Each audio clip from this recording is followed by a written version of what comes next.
You folks American citizens? I am, yes. Where were you born, miss? Mrs. What?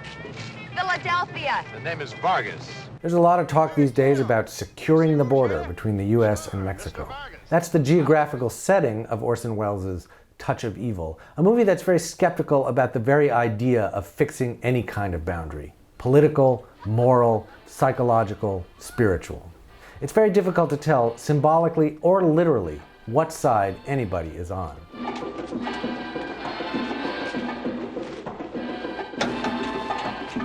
A bomb is planted in a car in Mexico. It explodes in the United States just across the border.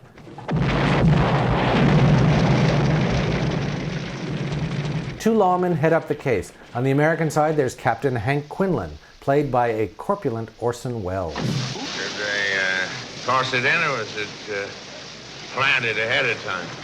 On the Mexican side, there's narcotics officer Mike Vargas, played by Charlton Heston. And trust me, once you get past that makeup, it's a very persuasive performance. One of Heston's best. What about Quinlan, Sergeant?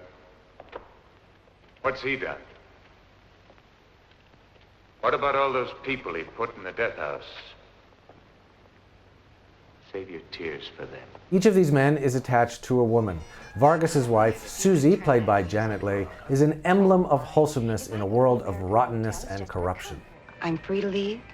Free? Nobody was holding you or keeping you, Mrs. Vargas. Quinlan keeps occasional company with a local madam, played somewhat improbably but with great Teutonic glamour by Marlene Dietrich. I heard the explosion. Well, when this case is over, I must come around some night, sample some of your chili. Better be careful. Maybe too hot for you. All of the performances in this movie, including these four major ones, are fleshy and real. And that's a hallmark of Welles' distinction as a director. And if Vargas gets hurt, what happens? My brother Vic is just as good as convicted. He got his start in the theater, where he learned to use whatever actors he had in the service of his own vision. His virtuosity as a visual artist is on display in this movie as well. Welles uses extended takes and inventive camera movements to tie the action together. He shoots his actors from low angles and in claustrophobic group close-up. In exterior sequences, he captures chaotic motion with elegance and control, as in the movie's justly famous opening scene, a single 3.5-minute tracking shot.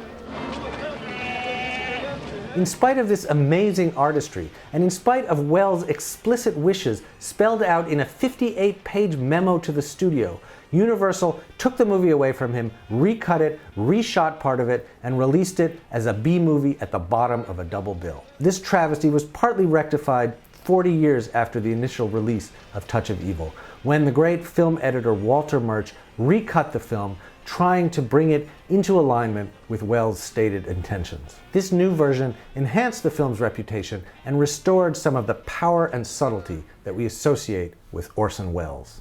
You've been reading the cards, haven't you? I've been doing the accounts. Come on, read my future for me. You haven't got any.